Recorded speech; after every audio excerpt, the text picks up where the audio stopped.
Part लेंगे। आज हम सर्वाइकल से शुरू करते हैं, ठीक है। मेन आपको पता है C1 to C7 होता है, ठीक है, सभी को पता है। उसमें क्या क्या स्ट्रक्चर होते हैं, वर्टिब्रा होती है, डिस्क होती है, मसल, लिगामेंट, ठीक है। इंटरनल पार्ट आप अपने तरफ से रिवाइज कर लेना, कुछ भी पूछना हो तो आप पूछो, ठीक है। अब इसमें क्या क्या कंडीशन इंक्लूड होती है, ठीक है। जो ये नेक वाला पार्ट है कि आपके पास पेशेंट आएगा, कैसी कंप्लेंट करेगा, आप उसको क्या प्रोविजनल डायग्नोसिस दोगे, ठीक है। अब जैसे आपके पास पेशेंट आया, वो आपको मोस्टली कंप्लेंट करेगा मेरे ना यहाँ पे बड़ा दर्द सा रहता है और ऐसा लगता है जैसे बड़ा मोटा हो रहा है, सूजन हो रही है ना। आपको वो अपनी भाषा में इसी तरीके से बताएगा, ठीक है। तो आप अगर उसको खाली आपको दिख रहा है कि स्वेलिंग हो रही है, रेडनेस हो रही है, ठीक है, तो आप उसको जज कर सकते हो कि मसल स्पाज्म है, ठीक है। अब मसल स्पाज्म किस केस में होता है, ठीक है। अगर कोई पेशेंट आपको लग रहा है प्लेयर है या जिम वाला है, जैसे कम एज का है, आप लोगों की एज का है, ठीक है, तो हो सकता है उसे मसल सोरनेस हो रही हो। अब मसल सोरनेस क्या होती है, उसमें भी स्वेलिंग होती है, मतलब soreness is kind of fever, ठीक है। जैसे अब आज गर्मी है ना, आज से 9 तक लग रहा है, आप लोग बाहर जाएं या कुछ है तो आप बहुत सारे लोग ये बोलेंगे कि आज शरीर टूट रहा है, ठीक है। जब ज़्यादा गर्मी है, ज़्यादा ठंड में आप तो ठीक है, तो आपकी बॉडी रिएक्ट करती है। सेम उसी वे में मसल सोरनेस क्या होता है, it is kind of fever of muscle, ठीक है। डोम्स बोलते हैं शॉर्टकट में, आप इसको पढ़ना, delayed onset of muscle soreness है। जब हम कोई काम रिपीटेड मूवमेंट में कर लेते हैं, जैसे कि अगर मानो कल सुबह आपका पेपर है, आज फाइनल डे है, तो आप कोशिश करोगे कि मैं हर वो चैप्टर रिवाइज कर लूँ, तो आप अपनी बॉडी को रेस्ट नहीं दोगे। सेम पोस्चर में, फोन में, जैसे भी आपको क्लासेस लेनी है, रिवाइज करना है, तो आप ध्यान नहीं करोगे कि मेरा पोस्चर क्या है, मैंने खाया है नहीं खाया, आप कोशिश करोगे मैं रिवाइज कर लूँ जितना बड़ा हुआ है। तो आप क्या कर रहे हो, उस चीज़ को पोस्चर के उसमें आप टारगेट कर रहे हो मसल को, आप सेम उसमें हिट कर रहे हो, है ना। जब आपने रेस्ट नहीं किया, अब ऑब्वियसली बात है आपको 2-3 दिन कल एग्जाम है और लास्ट 2 डेज से आप पढ़ रहे हो सेम पोस्चर में, तो कहीं ना कहीं तो आपको नजर आएगा, साइन एंड सिम्टम आने लगेंगे। कल एग्जाम के बाद आए या 2 दिन बाद आए, आप क्या बोलेंगे कि मेरे को बहुत ज़्यादा पेन हो रहा है, ठीक है। तो हम इससे क्या जज कर पा रहे हैं, ये सबसे पहले पेशेंट का पुअर पोस्चर है, ठीक है। जिसे हम अगर फिजियोथेरेपी टर्म में बोले आजकल अर्गोनॉमिक्स, मतलब पेशेंट का पोस्चर खराब है, ठीक है। अब आप लोग जैसे जगह, ऑब्वियसली बात है ये जगह नहीं है क्लास लेने की, तो आप सब उसी वे में बैठे हो जैसे बैठ सकते हो, ठीक है। लेकिन हमारा राइट पोस्चर क्या है, हमें सीधा बैठना है। लेकिन अब ये कंफर्टेबल प्लेस नहीं है, चेयर नहीं है, तो आपकी भी कोई गलती नहीं है ना। तो आपको जब पेशेंट आके बोलेगा मेरे यहाँ पे मोटा मोटा सा लगता है मुझे, तो यहाँ क्या है, C7 है, ठीक है। जैसे ये बच्ची बैठी है, यहाँ पे अगर वो स्वेलिंग दिख रही है, मोटा मोटा सा दिख रहा है, तो आप समझ सकते हो कि C7 पे है ना, वो आपको पता चलेगा मसल स्पाज्म है, ठीक है। पेशेंट की एज से जज करेंगे, ठीक है, पेशेंट के वक्त से जज करेंगे। वो बोले यंग एज का पेशेंट है तो ऑब्वियसली बात है कि अगर लेबर क्लास या कुछ है तो आप उसको अलग साइन एंड सिम्टम आएंगे, ठीक है। लेकिन आपके जैसा, मेरे जैसा कोई ऐसा पेशेंट है तो वो मसल सोरनेस। अब अगर पेशेंट उसमें साइन एंड सिम्टम ऐड करता है अपनी तकलीफ में, कि चींटियाँ सी चलती हैं, झंझनाहट आती है, ठीक है, मुझे चक्कर आते हैं, तो आप उसका न मतलब जो नेम है, टर्म है, वो बदल जाता है। 3 चीज़ें होती हैं, सर्वाइकल स्पॉन्डिलोलाइसिस, सर्वाइकल स्पॉन्डिलोलाइसिस, ठीक है। एक क्या होता है, लीसिस, ठीक है। एक भाई आपने देखा होगा लास्ट में चीज़ें बदल जाती हैं। इन तीनों का डिस्क्रिप्शन मैं जब नेक्स्ट क्लास के साथ बैक चलूँगी तब आपको समझाऊंगी, क्योंकि ब्रॉड है थोड़ा, ठीक है। अब पेशेंट ने क्या ऐड कर दिया उसमें कि चींटी चल रही है, झंझनाहट है, चक्कर है, तो आपको ध्यान देना है। फिर आप उसकी हिस्ट्री में आपको पता चलेगा कि इसकी कोई वेट लिफ्टिंग हिस्ट्री तो नहीं है, भाई कोई लेबर क्लास है, परात रखता है सर पे, तो ऑब्वियसली बात है रिपीटेड मूवमेंट उसने किया होगा, वजन रखा होगा, चढ़ा भी होगा सीढ़ी, तो क्या हुआ, मसल कहीं ना कहीं टीयर हुई, लिगामेंट टीयर हुआ, तो वो क्या है, सर्वाइकल स्पॉन्डिलोलाइसिस, ठीक है।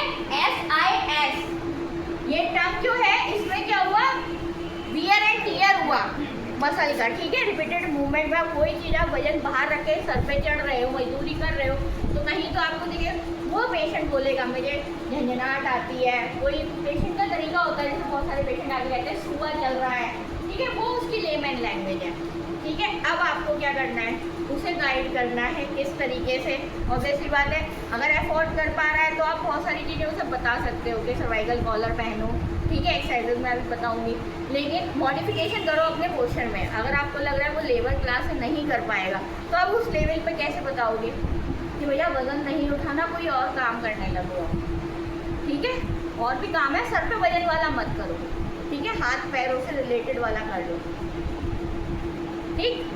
अब बहुत सारे केसेस में तो ये हो गया।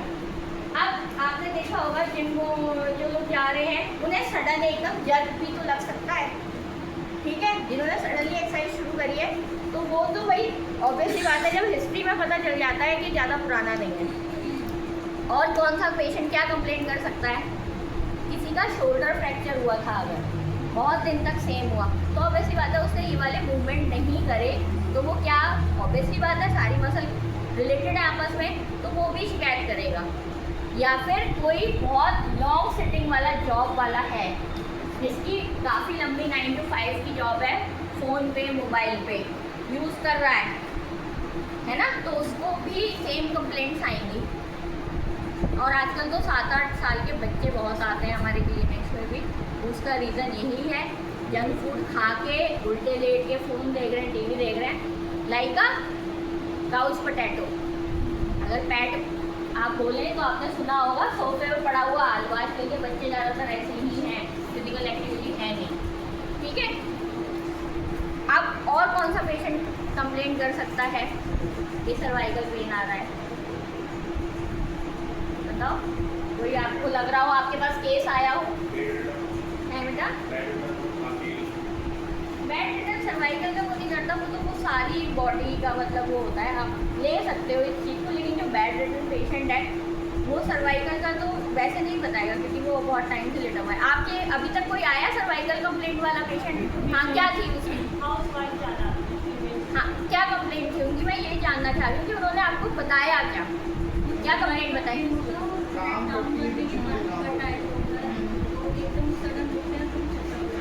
अब उसमें आप क्या केस हिस्ट्री में क्या जान पाए कि क्या रीज़न रहा होगा? लाइट टेस्ट, अच्छा नहीं, आपने केस हिस्ट्री ली होगी तो उसमें आपने क्या जान पाए होगे कि क्या वजह रही होगी उनकी। अब वो सर पे परात तो नहीं रख रही है, बताओ।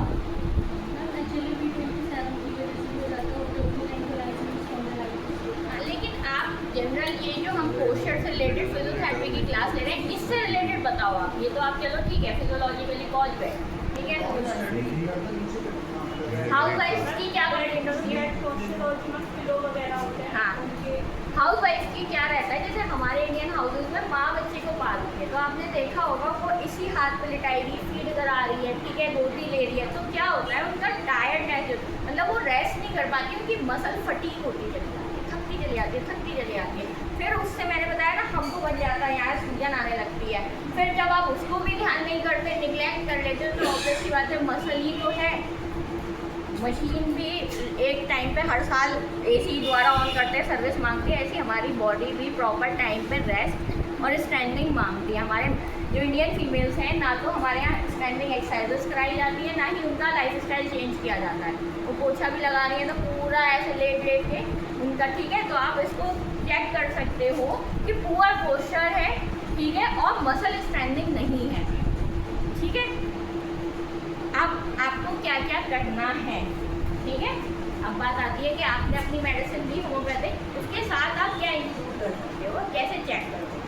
पेशेंट आया, आप उसका नेक ऑब्जर्व करो। अब जैसे ही गुड़िया बैठी हुई है ना, नेक ऑब्जर्व में यहाँ पे स्वेलिंग दिखेगी, है ना, रेडनेस दिखेगी। अब ये तो आपने आंखों से देख लिया, अब आप हाथ भी यूज़ कर सकते हो, जैसे उसकी मसल टाइटनेस चेक करो। अब जैसे आप ऑब्वियसली बात है अंगूठा है, उससे टेंडर पॉइंट चेक कर सकते हो। अंगूठे का ये वाला पार्ट पेशेंट की नेक पे यहाँ लगा के देखो, ठीक है। पेशेंट कहेगा दर्द है, तो ये टेंडर पॉइंट है, ठीक है। पेशेंट कह रहा है इधर ये सब दर्द है, तो इसका मतलब जो ये मसल है ये भी टाइट है, जैसे इस गुड़िया की है, ठीक है।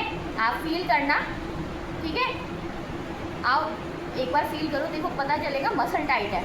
आपको ऑब्जर्व भी आना चाहिए, एग्जामिन भी पता होना चाहिए। देखो फील करो, इसकी मसल टाइट फील होगी, क्यों? क्योंकि इसका भी पोस्चर का इशू है। पढ़ रहे हो आप लोग, क्लासेस ले रहे हो, तो उसकी वजह से आपकी मसल्स, ऑब्वियसली बात है, कोई ऐसी एक्टिविटी नहीं कर रहे हो आप फिजिकली, तो मसल टाइट है, ठीक है, मसल टायर्ड है। आपने क्या करा, ऑब्जर्व कर लिया पेशेंट का पोस्चर कैसा है, स्वेलिंग कहाँ है, रेडनेस कहाँ है, आपने एग्जामिन भी कर लिया। इस वाले थंब से आपने टेंडर पॉइंट चेक करा, ठीक है, ये वाले थंब से आपने मसल का टेंडर पॉइंट, अगर पेशेंट पर्टिकुलरली कहीं बता रहा है दर्द है, तो आप उससे समझ सकते हो कि कौन सी वर्टिब्रा इंक्लूड है। अब जैसे ये है, यहाँ पे पेशेंट, ये अगर बहुत सारे पेशेंट कहते हैं मेरे यहाँ दर्द है, अगर आप दबाओगे ना, वो तो बता रहा है गर्दन में दर्द है, लेकिन जब आप एग्जामिन करते हो तो आपको C5 भी मिलता है।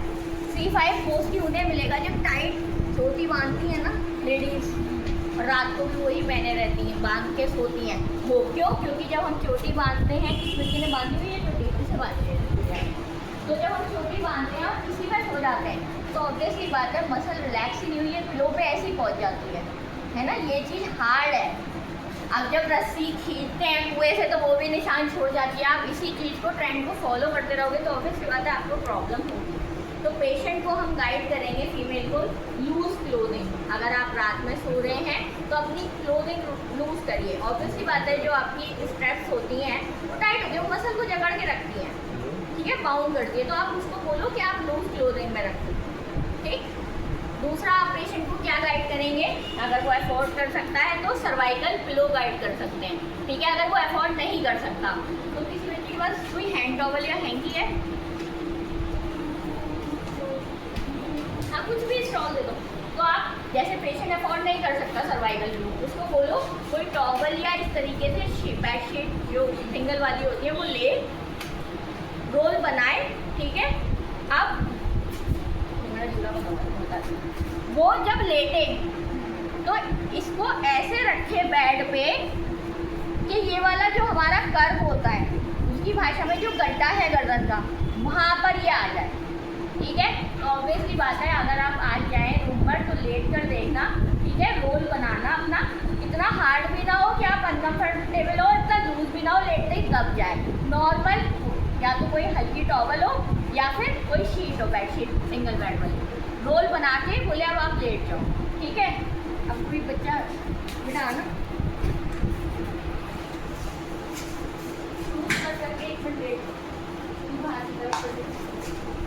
अब जैसे पेशेंट लेटा है, अब ये लेटा है, ठीक है, हम ज़्यादातर ऐसे ही लेटते हैं या साइड करवट से, या बहुत सारे फ्लो यूज़ करते हैं, तो ऑब्वियसली बात है बहुत ऊंचे ऊंचे फ्लो करते हैं तो उल्टा सीधा पोस्चर हो जाता है। आप ये गाइड करेंगे तो आप ध्यान से देखिए। अब इस पर देखो, ये तो चलो सॉफ्ट था, लेकिन आप इमेजिन करो, अब थोड़ा देखो जो आपका ये कर्व है स्पाइन का, जो नेचुरल है, वो उसे रेस्ट मिलता है, ठीक है। आपकी उस चीज का अलाइनमेंट जो नेचुरली बना हुआ है, आपने उस पर छोड़ा, ठीक है, समझ में आ रहा है। और वो अगर कर सकता है अफोर्ड, पूछ जाओ बेटा, तो आप सर्वाइकल फ्लो यूज करवा सकते हैं। उसे वहीं से शो कर देना पिक्चर, मैं सर्वाइकल फ्लो यूज करती हूँ।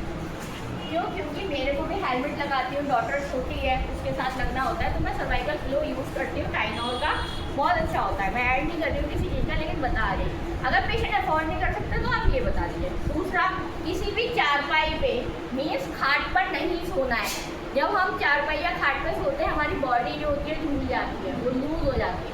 किसी भी फोल्डिंग पे नहीं सोना है। गॉड ब्लेस यू,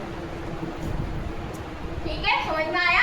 उसको क्या बोलना है, या तो आप फर्श पे रुई का गद्दा बिछा लीजिए, गर्मी ज़्यादा है उस पर दरी लगाइए, तब सोइए। नहीं तो कोई भी बेड जो प्लाई हो जिसमें